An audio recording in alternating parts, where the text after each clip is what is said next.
Let's He go. always leaves the towels on the floor of our room. Oh, every Luke. day. Come Oh, on, Luke. Luke. Come on, Yeah. Luke. I mean, Who does seriously, that? Luke. The basket is just there. It's just... That's my answer. Why? Yeah. Well, I'll be honest, I'll sleep naked and I get out of the shower, I drop the towel, I jump in bed, and I'm done for the night. I was thinking, should I say that or not? And then you said why. So, That's easy. Simple. Honest. That's Yeah. simple. Oh, why without compli- worry?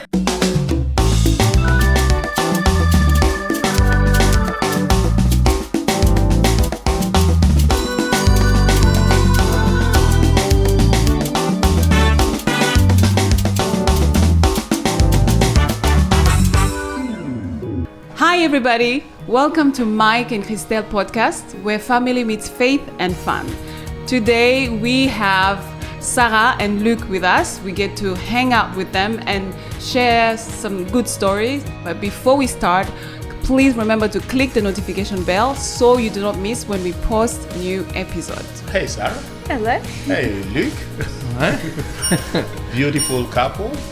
I Yes. assume you are still teenagers or something.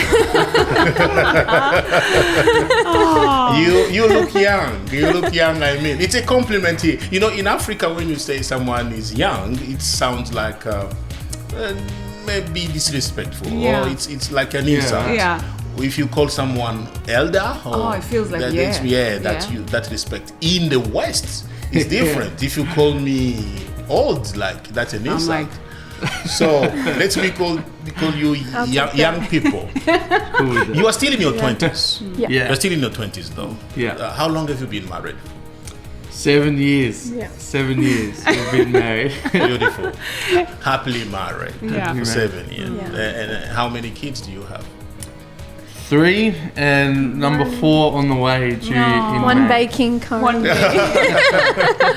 One baby. Beautiful. How So- old are they? Like the babies? How old are they? 5, 3, 1, almost 2. Almost. And then, yeah. And then Wow. the one who is coming very soon. Yeah. very soon. Oh, that's exciting. Wow. So that's quite an interesting story, because you are still young. You're still in your 20s.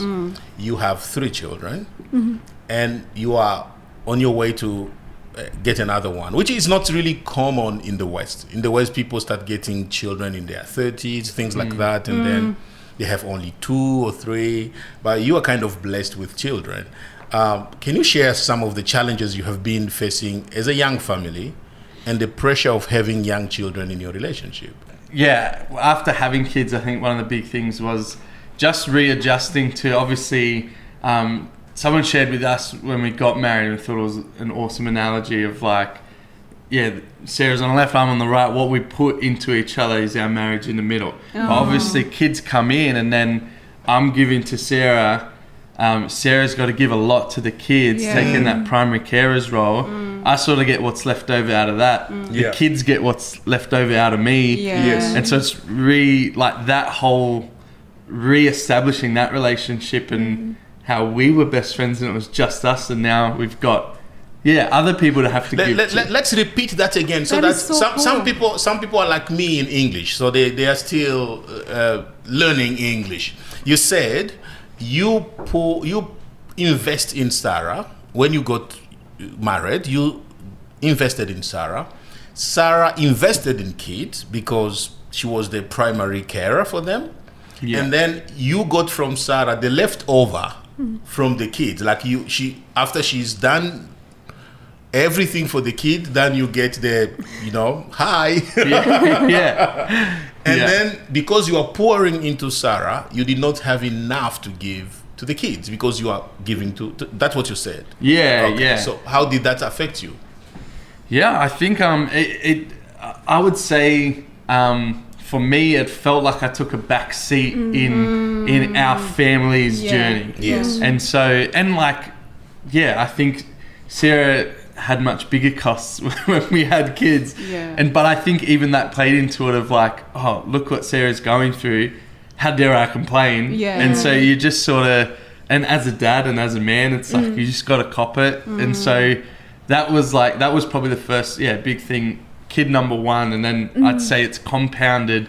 Each kid we've had is that more of a backseat role, and it is seasonal, and so we've had to talk heaps about that. But that's definitely been a challenge that we're like, okay, that's reset our dynamic. How do we had to learn how to now be married in that dynamic. Each time. Wow, that I like what you said, Luke. You said that it is seasonal, and we had a lot of conversation about it. Obviously, that is the key right there, because you understand that it is seasonal, and you've had conversation about it. I just wanted to know, how did you get to that point where you realized it is seasonal, and well, let's talk about how we're going to make this work. And just wanted to know, how did you get to that point? We realized that needs to be a conversation is when expectations weren't being met. I still expected to be, hey, where's my energy? Like, hey, attention. You needed Sarah to give you attention. I'm like, why am I in the backseat, man? This is our family. Like, so, I think that was probably when expectations weren't being met and we're frustrated. I didn't straight away get that dynamic, but after being like, I'm frustrated, we'd argue and try and really talk it out. Is where we'd come to, Luke, I've done this and this and this today for our kids. And I'm like, you need to do that. Of course. Wow. Like, okay, well, what can you give me? Like, after that. When Sarah, sorry for interrupting you, but I'm really interested to understand that dynamic. When Sarah was looking after the kids, you felt left out because you needed Sarah to be there for you. And I think most men feel like that. Like when your wife is looking after the child or children, you feel like, what do I do? Where do I fit in this relationship here? You felt left out because Sarah was not looking after you, but you were looking after her. So you feel like he was just taking, she was not giving back. Sarah, what was going through your mind that time? Did you know that your husband is feeling that way? Like one thing that Luke's really good at is communication. He's good at he has a lot of self-awareness, and he's good at expressing himself. I think for us it was just finding practical ways to overcome that, and then like Luke said, just tempering our expectations, because we spend a lot of time together, and I guess those expectations were really easy to meet before we had children, because we had all the time in the world, we had all the money in the world, like it was just us, and then suddenly we can't go to the movies, we can't, we don't have the freedom that we used to have, and so it was finding ways of doing that in our new environment. Did he tell you that he's being frustrated by your absence? I tell her a lot. I'm really good at I just say it's really good like that. It's good. What did you tell him when he came to you with complaint? I think like he's always been a really present father and very hands-on with our children. So he understood like the workload in a sense, but it was more, I think, for me, it was where we kind of had to meet in the middle, was that understanding that there are things with with children, there are just things you can't negotiate on. Good. And then there are things that we could make compromises on. And finding those things. I guess me coming to him and saying, I actually have to put the kids first in this area and this area and this area for us, for our family to function, our kids to thrive. But you know what, we can make compromises in these other areas. What are some of the things that, Luke, you understood?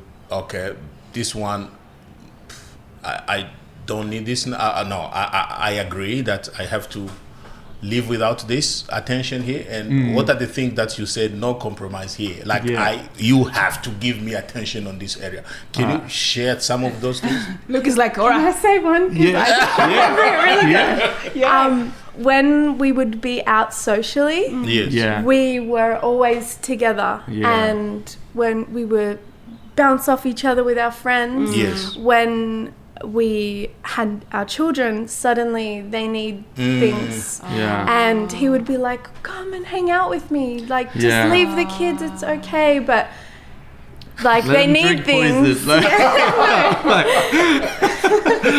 Yeah. And so I think that I remember that being one area where we really had to learn how to be as a family when we were out socially, and to tag team it, and little code words and cues, and just knowing that's like so cool. doing it as a team, so that he still feels like we're in this together, we're hanging out together. I'm not just like you know, the nanny while you socialize, but actually no, we can have fun together like we used to, but there are some things that we need to do now. I think one thing I'd say, like, it was almost like I mourned it, was like once we realized what it was, but energy and that, but like Sarah is so bubbly and energetic and would have so much energy for me. Yeah. But after having a newborn kid and you're not sleeping and you're not, I'm zombie. I'm like, I just have Red Bulls and I'm good to go. Yes. But and I'd be like, Sarah, why aren't you like bubbly? Like, we just put the kids to bed. Let's party. We got 2 hours. Like, come on. And I think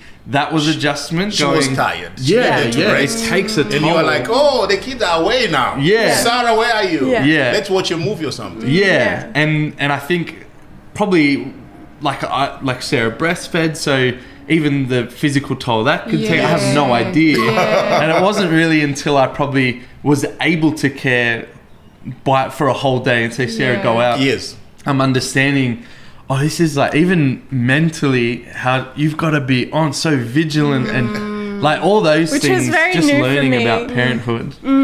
So at the end of the day, you also felt the tiredness that you were drained by keeping the kid. But I knew she experienced it earlier before I understood it. And B, I knew like she was experiencing it so much more. I put a lot of energy into work and essentially every other area of our lives, our finance and everything, and then I'd spend a couple hours with the kids before they go to bed when I'm home from work. So 3 hours versus 18 or whatever it is. Still even understanding, it took me a long time to understand actually the toll that takes, and it's not just an excuse to be short or like you just weren't bothered, you didn't want to hang out. No, you're wrecked, like you're drained. And Wow. Oh, beautiful. With having small children and having, being young and, and all that, can you share some mistakes you've made, being with the kids and everything that you feel like, you regret those type of things that you've made, while that maybe affected your friendship or something that you did, you were like, oh my goodness, I can't believe I did that. There's so lot. On which side? We're a hot mess. Pick a day. Who made more mistakes? They're so cool. They're the same. We listen. I think one was probably really big that I feel like we identified was just sort of waiting for the other person to say sorry or fix it. Like that's a big one. Like, we're so busy, we got kids and we want to have heaps of kids young, we want a big family and we're going after that. That consumes so much energy. So what little time and energy we do have left for each other, to let that be costed or hindered by, but you did this yesterday, I'll wait for you to, I think that's probably, what we did a lot. Because then, that 1 or 2 hours you don't have, you can very easily not even give each other anything for a few days, turns into a week, turns into like, hey, I haven't really given my wife anything over what? Because she left the tap on for the 50th time? Like who cares? So, I think, those caring too much about little things was definitely a mistake, I think. You seem to be good friends. Like, you are talking about having conversations and talking and all that. Why do you think friendship is important in marriage? Well, I think for us, so when we did our pre-marriage course, we had to did a whole heap of questionnaires and stuff. And at the start, it was like really trying to find out your personality and all different things. And there was this grid of 100 boxes. There was 4 quadrants So there can be 100 different boxes you can be in. Yes. Sometimes people are in the same quadrant, but more often than not, they're in a different quadrant. Yes. But not only were Sarah and I in the same quadrant, we're in the exact same box. Like we're very, very similar. So we still fight the same as everyone, but just what we fight about is probably a lot less things. Like we view everything the same way. We like the same things. We're into the same things, and so for us, we like. She's always actually been my best friend, who I want to hang out with on a Friday night. So you like her? Yeah, you don't just love her. I don't just love her. We get on. We're actually really good friends for each other, and so I guess we've realized in our marriage that that's a massive strength. Yes. And we really need to protect it. Because, I think like that's, if we're not good friends, every other area of our life, I feel like takes a cost, takes a hit, is harder. And so, so for us, our friendship, we think is special. And we're like, okay, I think, everyone's is, but I think, we're like, all right, we need to protect that and work on our friendship, because when we're not being best friends, it sort of bleeds into everything. But in reverse, it's like everything else can be chaos. But if we're good, like we've got this. That same box was like our personality. So our weaknesses are, we both have them. So it's hard to get angry when she does something, because we both do the same thing. We're both highly unorganized. We're both like easygoing, carefree, but too carefree where like chaos happens because we just don't care. And anyway, we were at a conference on the coast, and we always forget stuff. We're known for that. They all forget something. But this time we did it well, and we're like, okay, we're all planned. And Sarah was bragging to me, if you want to say. I was so proud of myself. Very proud of myself. I was like, babe, people aren't even going to know who we are. Our kids' lunchboxes have their names on them. Like, I'm so organized. We're so amazing. And then we got in. High-fiving. We literally high-fiving. We were like we got so this. chuffed. And then we got in late at night the next morning. I woke up early. I was like, I'll take the kids to the beach. Like, that will be so nice. I snuck into their room. We had left their 2 bags that we'd packed for them of all their clothes, all their swimmers, all their shoes, everything back at home. Like, we had nothing. We had to go and buy a whole week's worth of clothes at 8 o'clock in the morning. We had lunch boxes with names on them, which was also, we had them, but that was it. But no clothes.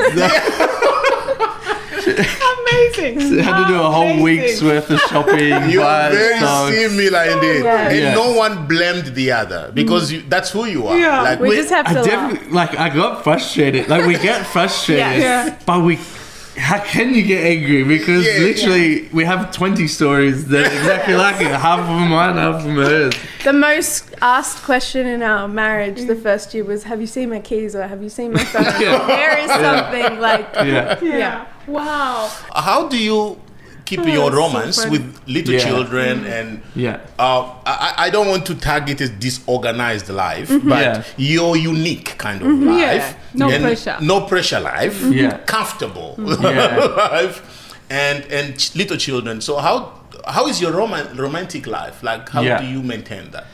I would say we're ruthless with like our no's and our yeses. Like that's good.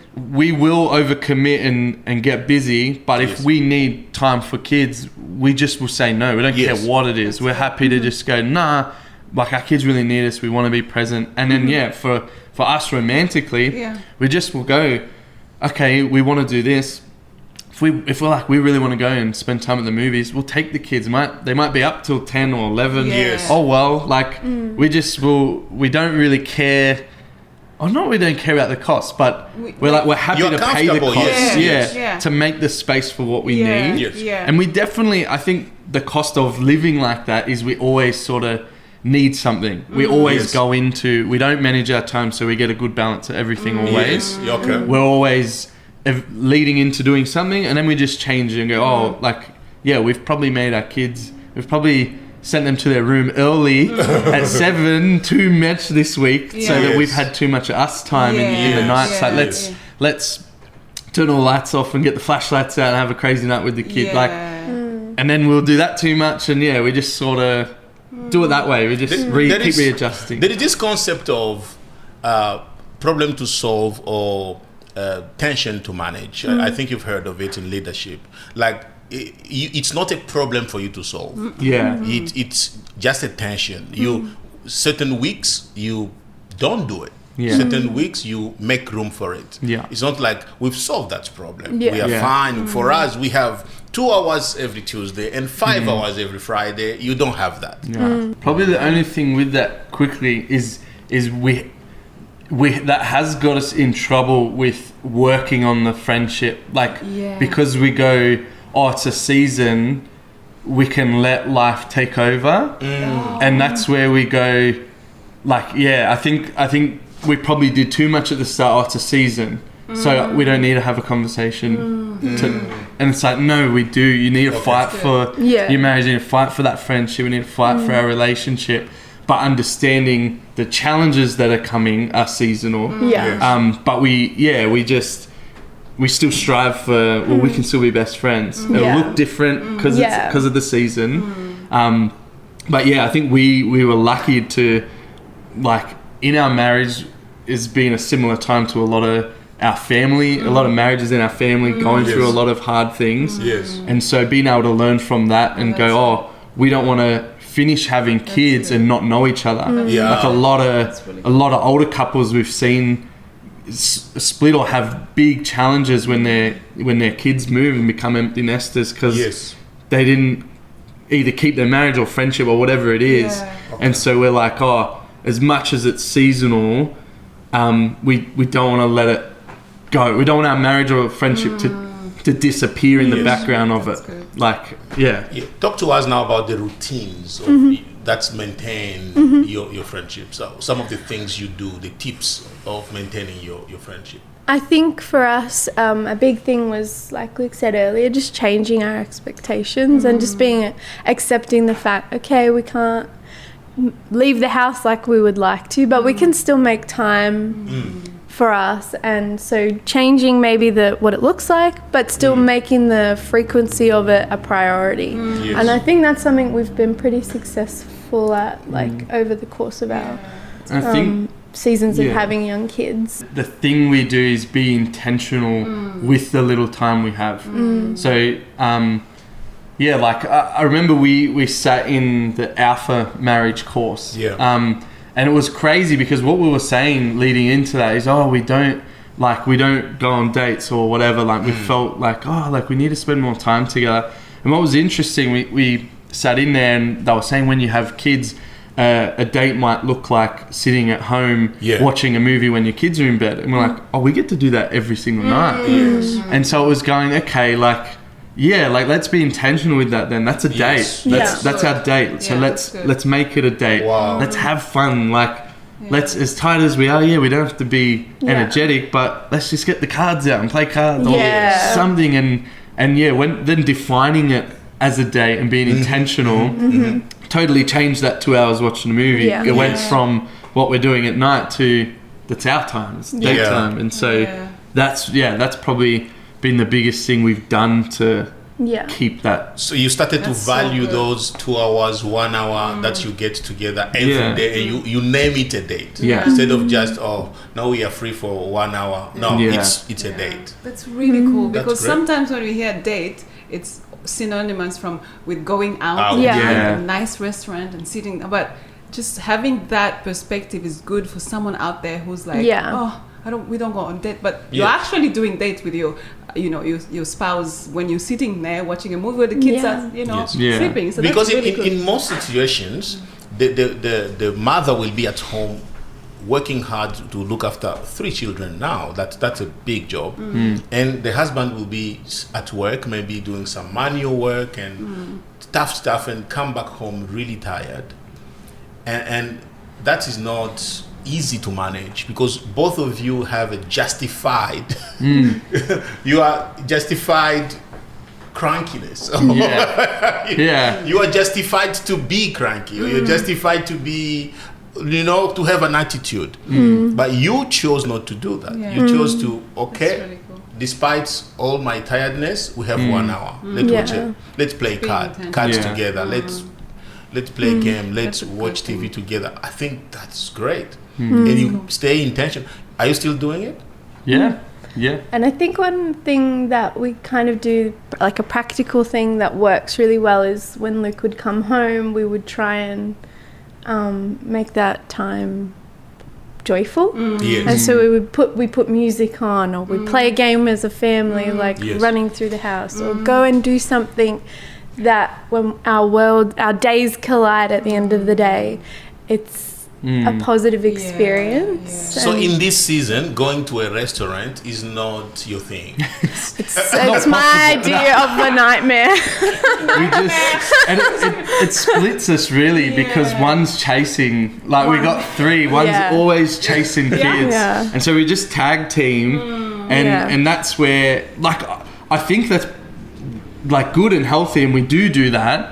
Probably since we've had the third, it's decreased a lot. But I think where Sarah and I don't enjoy that is we genuinely feel upset leaving that we didn't do it together. Like we actually, I want you to sit there next to me. So we just usually what we'd like to do is have people over. And if they have kids, it can be trickier. But if they don't have kids, it's awesome. Come over a bit later. We put the kids to bed. We can be together, and we're together with you. Both of you. You said that both of you are not the type of person who can say that you are organized. I don't want to call you disorganized, but because it's not like a negative. It's the way you are. Okay. Yeah. So how do you keep each other on track? Because it can be easier for just one of you to go there and become something else, and you go there. How do you keep each other on track so that you can maintain your romance, you can maintain your friendship? How do you watch over each other?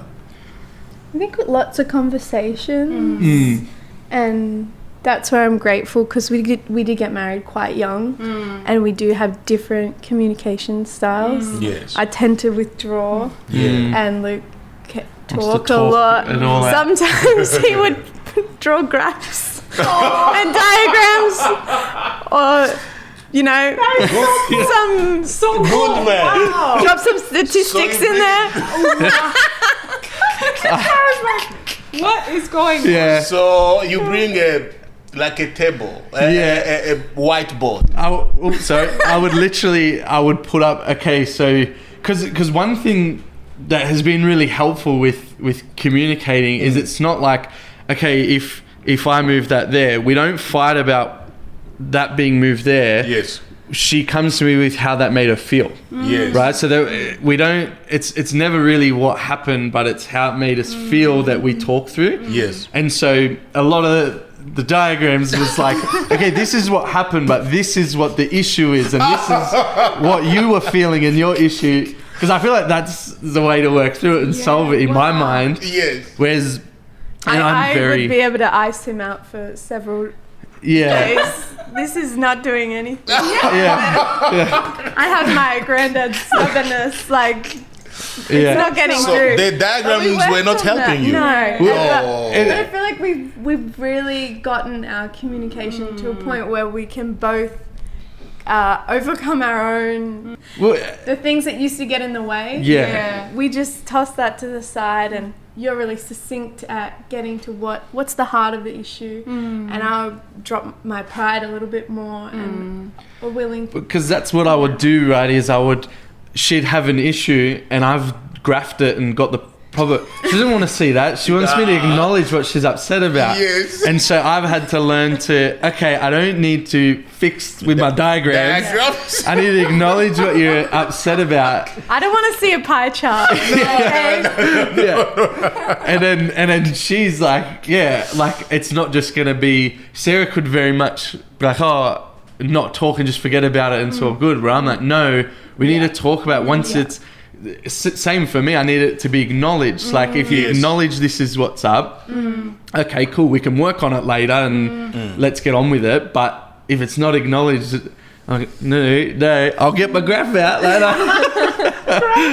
Do you still use diagrams? No, I haven't for a while. It's been a while. Sarah, you just don't like Maybe for diagrams. a budgeting conversation. That's it. Only in the appropriate times. I do Sometimes write I'll stuff out. Whiteboards we do, but just probably not for argument. I know not to bring my whiteboard to argument. whiteboards. That was the wrong time to bring a diagram. So funny. When your wife is unhappy, then you bring a diagram. Yeah. This is why you upset. This is why I am. Oh, This is what you've done wrong, and this is what I've done right, and that's and you want her to understand it, and Yeah. to believe it, and to say you are really a don't have smart time for man. Yeah. and I wasn't. It's so good though how it shows that both of you have had to humble yourself to the level where you understand how you each other communicate, and you've had to make those mistakes to get to that point, you know, and then realize, hey, this doesn't work. My diagram doesn't work. This is not exactly working. And Sarah realizes, oh, maybe I need to be, you know, drop a little bit on my pride and listen. And so it takes those mistakes to get there, and that's really what I like about this. Probably one of my favorite things that helped us with that was, I remember, and Sarah would do it sometimes for me, but I can remember when I was perfect and not her, and I'll share that time. But Sarah would be frustrated and say it's the tap, right? Yeah. And I would say, and again, Sarah said this to me a million times as well. I'd go, Sarah, let me just list 3 things I could be frustrated at you about right now. And I'd list them. And I'd say, yeah, you do have 3 things. You would have 10 things to be frustrated about right now. But so can I. Are we going to be frustrated, or we have an hour? And that was big for us to go, we actually probably, and pretty much every marriage, at any point in time, you have something to genuinely be frustrated about. Yes. You can be upset at your partner for a legitimate reason, pretty much any point of the day. Well, I know she can. With me, I do a lot of things wrong. But yeah, that was a real, I think that knowing that when you're happy with me isn't because I'm amazing, it's because you're choosing to love me and be nice to me, then would help me to go, yeah, okay, I'm not going to care. I do care, and it's frustrating, but who cares? Let's be nice and enjoy work on our friendship. Yes. And So you still talk about those things, but you just don't allow them to ruin your moment. Yeah. Because, you know, And it's I so... Yeah, I like them to be acknowledged more than Sarah does. Sarah's a lot better at just ignoring them, where I want to make a joke about it. So you acknowledge what I'm frustrated at. Yes. But then I don't care. Let's move on. Yes. But I do that a lot. And that's something we actually were talking about recently. I'm like, I actually joke now. That's how I tell you I'm frustrated. If you acknowledge my joke, I'm good. We just laugh about it. Yeah. But so you now laugh about it. You don't, Sarah, you don't respond. You don't try to justify why you did what you did. You don't. I feel like because we've been able to work on our communication style, where if there's really an issue that we are feeling we need to address, we will, and we'll invest our time and have those deep conversations. If it's something on the surface that we know is annoying us, but it's not going to deeply impact us, and we're happy to move through, we just laugh it off, and we just... So what does Luke do that gets on your nerves? Yeah, I can answer this. It's Let's he go. always leaves the towels on the floor of our room every day. Come on, Luke. Come on, Luke. I mean, Who does seriously, that? Luke. The basket is just there. It's just That's my answer. Why? well, I'll be honest. I'll sleep naked and I get out of the shower, I drop the towel, I jump in bed, and I'm done for the night. I was thinking, should I say that or not? And then you said why. that's easy. Simple. That's simple. Why would I worry? And then you're in bed, ready for bed. Who wants to get up and put the towel back? It's and then I just forget to do it. That's perfect. But your wife doesn't like it. But it's what?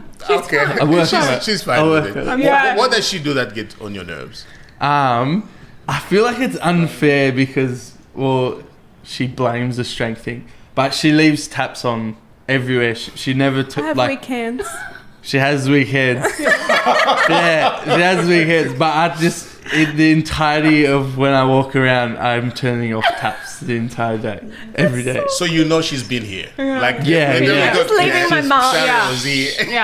Yeah. And so cool. Yeah. It annoys you, but it is what it is. But the other way around, what does Sarah do that makes you smile? She's so she'll bring humor to everything, which is just makes it light and happy. I love how she how she is as a mum to our kids. Just see she's honestly one of the most selfless people. We live here in Tamworth, and a lot of what we've done over the last couple of years, having young kids, I've very much been doing my career and working at a church, doing a lot at church, being on platforms and speaking and a lot of spotlight. And Sarah has been with the kids behind doors, behind the scenes, and does so much behind the scenes that this sounds like I'm saying I love her because she does everything in the background, but it's not that she does it, it's how she does it. It's that she does it with so much love and grace, doesn't try and make me feel guilty about it, doesn't try and make me tit for tat, pay for it. She's just so genuinely selfless and okay to be about other people all the time. I can keep going. She's so sweet and kind, but genuinely, it's not, she has to be sweet, she's soft-spoken and sweet and gentle and another one. There's a lot. Sarah, you want a book written about you, Sarah? How about you, Sarah? There's a lot about you. I feel like there's a lot. I have this picture of Luke, he's just a rascal and a gentleman, and I love how he mixes the two. Yes. And he just brings so much fun. There's been so many situations where he's rolling in on a unicycle or coming in with some crazy outfit. He's larger than life. He's full of life. It's so fun. Just being around him, I always have a smile on my face. I feel like it's just always fun. That's beautiful. Any piece of advice or any final word you have for couples that may have young children, maybe 1 or 2 children or 5 or 7 but it has been really a stain on their marriage or a struggle, or any piece of advice we can give to other couples that are raising young children? I feel like one thing that has really helped us is to not play the comparison game. When it comes to our parenting or our children or our relationship, and we've just tried to make really wise decisions that are specific to our situation, and if that looks differently to somebody else, that's okay.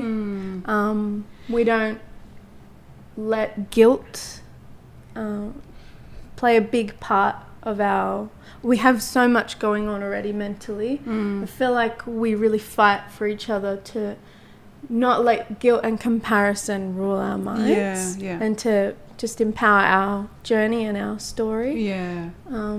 That's good. I'd probably say, don't let little things get in the way of what could be, what your night could be. There is a million reasons why you should be angry. But that's just going to wreck your night. It is a season, and knowing that's what I guess helps to forgive and forget is look, we can sort this stuff out later. Let's make the most of what we have now, knowing it's a season. And I think that, I'm assuming it's for others as well. When you're good with your partner, your husband or your wife, a lot of everything else is going to flow from that and be good. And so, prioritize it, make that space, and don't let the little things pull away from what you can be, what you can make the most of the season you're in. Beautiful. Guys, thank you so much for watching. Thank you for listening. It's been amazing. We really had a good time, and I hope this is going to help you, because it did really help us. And so remember, when family is healthy, the nation is healthy. Don't forget to subscribe. Don't forget to follow us on social media. Remember, Mike and Christelle. Bye.